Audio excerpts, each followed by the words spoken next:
Hey guys, welcome to my YouTube channel, or welcome back if you've been here before. My name is Liz and this is Let's Get Lizical, where we do everything card making. Today is the 25th of the month, so we're going to be making a Christmas card. And I'm going to be using a product I've had for a couple years now from Simon. It's called Winter Wishes, designed by Kathy Zielski. And I've been wanting to do this card for a while, but I just, I buy things because they're gorgeous and then I don't get around to doing it because I have ideas with the other stuff that I already have, and it just takes me time to get to things sometimes. So I really don't need to buy everything right away, but it's good to jump on it just in case it doesn't, do well or last long or whatever, because then they won't reorder them if it doesn't do well. But this set's gorgeous, so I don't see why it wouldn't. It should still be available. I'll link it down in the description below, but we're going to be doing some poinsettias and just some foliage. I'm going to be using very minimal color palette. It's going to be red and silvery and white. So I just have some scraps here. I'm going to cut some panels out. I don't know if these scraps will be big enough. It depends on how big I cut my panel. But my vision for this is to have an A2 card with a small double matted panel. And then we'll put our flowers arrangement on it with maybe a sentiment in heat embossed in silver, which I still have lots of. I bought this when I first started card making, probably back in I don't know if I started it right away. I might have bought it in 2017 from Lawn Fun. I bought silver, gold, and I think white. The white's gone. I bought a new white by then. But the silver I have a lot of, which is funny because I prefer silver over gold, but I tend to use more gold embossing powder for some reason. It just looks really nice on a card. And I should maybe get the rose gold one at some point, but yeah, we'll be using Lawn Fawn silver embossing powder. And then for colors, I just grabbed, these are the closest reddish reds that I have from Simon's Positively Saturated line. I don't have their newer reds. Might need to get that set.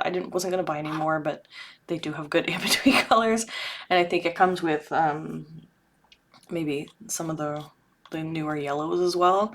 But we're gonna use apple and cranberry for the poinsettias, and then silver heat emboss the center. And then the flannel will be for the foliage, so you'll see. Anyway, I will switch over to voiceover and we'll get started on this card. Hey guys, voiceover Liz here. So this card turned out pretty much exactly how I envisioned it, which was great. I did have a little bit of a trouble losing one of my poinsettias at one point, which I'm looking at the floor now and now I see it. It must have been under my chair or stuck on something.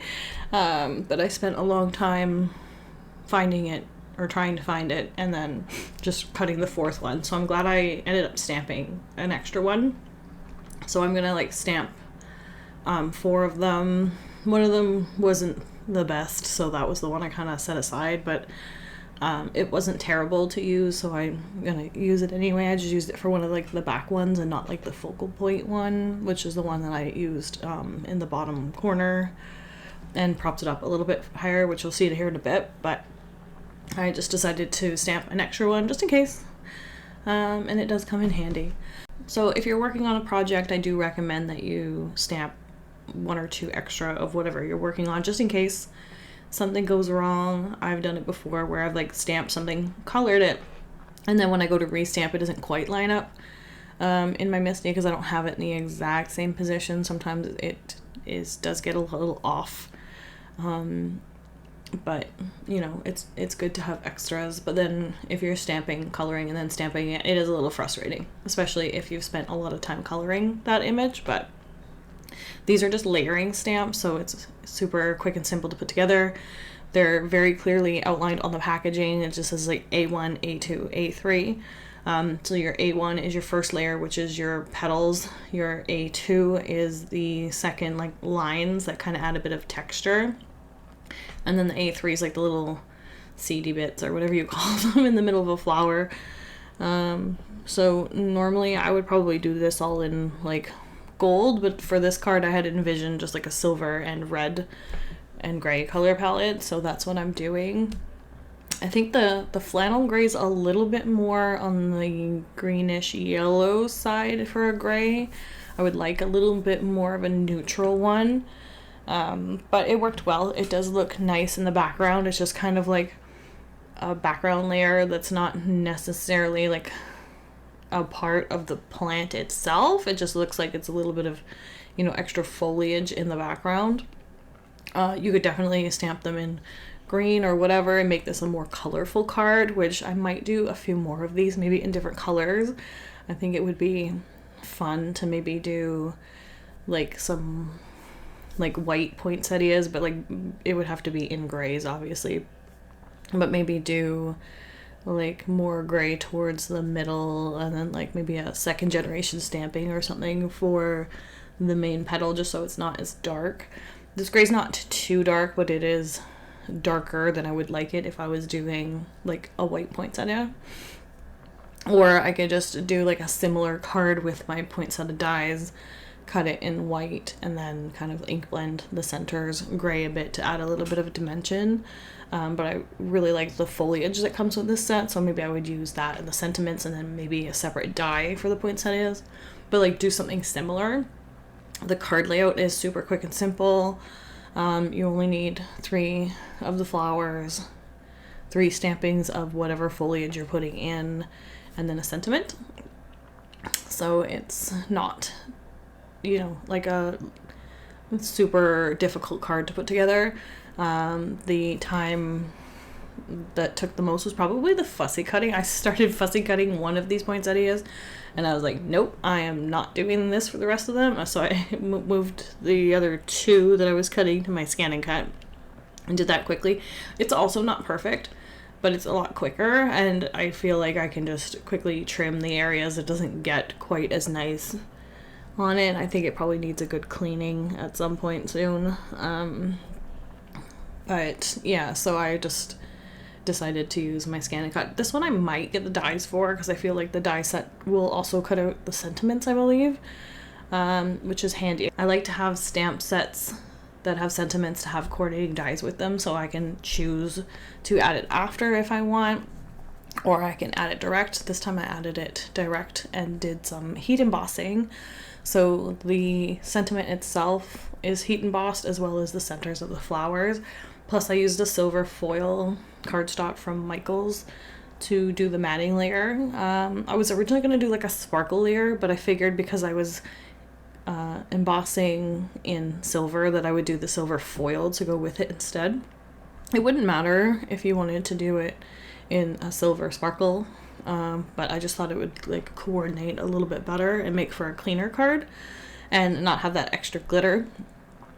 But you can definitely just go ahead and do like glitter background. You can do just another color if you want. You can matte this in a green instead, which would also I think be nice if you did like the sentiment leaves and the matte layer and the green, and then maybe did the centers of the poinsettias in gold or something. Like I think that would be like another good like combination for this. And blue might be nice, like a nice navy. Ooh, what if here we go, I'm getting more ideas as I'm looking at my card. So do, instead of the matte layer in white, do it in like a dark blue or navy or something, then heat emboss or white ink stamp the foliage and the sentiment, and then add maybe a white or like light blue flowers to it. I think that would look really nice, really sharp, very like non-traditional, but still clean and simple. I think that would work. I feel like I just want to like take a picture of this and just like do a whole bunch of different color combinations now.